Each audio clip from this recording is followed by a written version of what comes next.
श्री शिवाय नमस्तुभयम मित्रों, हर हर महादेव। आप सभी का स्वागत है हमारी YouTube चैनल शिव पुराण ज्ञान में। हमारी चैनल पर श्री पंडित प्रदीप मिश्रा जी द्वारा बताए गए सभी अचूक उपाय बताए जाते हैं। सही जानकारी के लिए हमारी चैनल को अवश्य सब्सक्राइब करें। तुम्हारे बराबर दुनिया में कोई भिखारी नहीं होगा अगर तुम्हारे घर में बेटी नहीं है तो। कल एक भैया जी हमारे सामने खड़े होकर कह रहे थे, गुरु जी सबर दे दो, मेरी बेटी की शादी है, बस अच्छे से हो जाए, आशीर्वाद हम करें। आशीर्वाद की जरूरत ही नहीं है।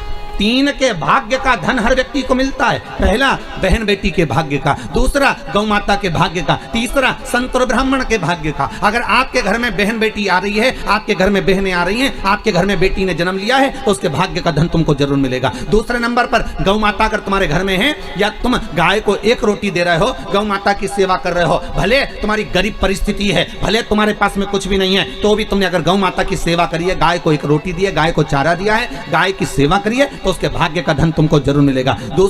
तीसरे नंबर पर है संत ब्राह्मण के भाग्य का। अगर कोई ब्राह्मण, कोई संत, कोई साधु, कोई सन्यासी, कोई तपस्वी, कोई साधक, कोई उपासक, कोई ब्राह्मण तुम्हारे घर में आया है, तुम उसकी सेवा कर रहे हो, तुम उसको 1 गिलास पानी भरकर पिला रहे हो, तुम उसको भोजन बनाकर खिला रहे हो, उसके भाग्य का धन घटेगा नहीं, उसके भाग्य का धन तुमको प्राप्त होगा। ये 3 के भाग्य का धन कभी नहीं कटता। पहला बहन बेटी के भाग्य का, दूसरा गौ माता के भाग्य का, तीसरा संत ब्राह्मण के भाग्य का। ये कभी नहीं घटता, ये बढ़ता है, ये घटने वालों में से नहीं है। अगर तुम्हारे घर में बहन बेटी आई है और तुमने उसको 1 साड़ी भी दी है, तो तुम्हारे घटने वाला नहीं है, वो बढ़कर ही तुम्हें मिलेगा। तुमने गाय को अगर 1 रोटी दी है, उसका भाग्य तुमको प्रबलता में ही प्रदान करेगा। किसी संत ब्राह्मण को अगर आपने 1 गिलास पानी पिलाया, 1 अन्न का दाना खिलाया, 1 भोजन कराया, तो उसका पुण्य आपको प्रबलता में प्राप्त होगा, वो घटेगा नहीं। ये घटने वालों में से नहीं है कि घट जाएगा, ये प्रबलता में प्राप्त हो जाएगा।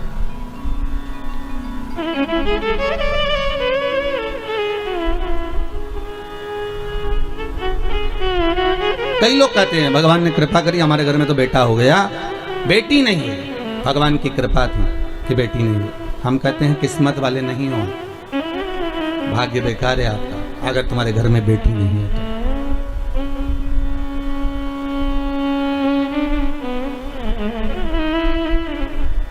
पूछा गया, किसी ने पूछा कि गुरुदेव, जिसके यहाँ पर बेटी नहीं होती, आप कहते हो उसका भाग्य अच्छा नहीं होता, ये बताओ भगवान फिर बेटी क्यों नहीं देता? फिर तो उसको बेटी देना चाहिए। हर एक व्यक्ति के घर में 1 बेटी तो देना ही चाहिए। अगर 2 लड़के दिए हैं, 3 लड़के दिए हैं, तो 1 कन्या तो देना चाहिए। हमने कहा गरुड़ पुराण में लिखा है कि बेटी भगवान जान करके नहीं देता है, क्योंकि 94 तरह के नरक में से एक नरक ऐसा है जो कन्यादान करने वाले ही छूट पाते हैं। जिसने कन्यादान नहीं करा होता, उस व्यक्ति को उस नरक में पटका जाता है, और सबसे लंबा समय उसी नरक में पटका जाता है जो कन्यादान का होता है। तो भगवान भी सोच कर देता है कि इसको अगर नरक भेजना है थोड़ा बहुत, तो मतलब भले इसने पुण्य करा, भले सारे सत्कर्म करे, पर कन्यादान नहीं करा, तो भगवान कहता है इसके एक रास्ता नरक का खुला हुआ है, इसको नरक थोड़ा सा तो भोगना ही पड़ेगा, क्योंकि कन्यादान नहीं करा। अगर आपको यह वीडियो पसंद आया है तो कृपया वीडियो को लाइक करें, कमेंट करें और हमारी चैनल को सब्सक्राइब करें। श्री शिवाय नमस्तुभ्यम।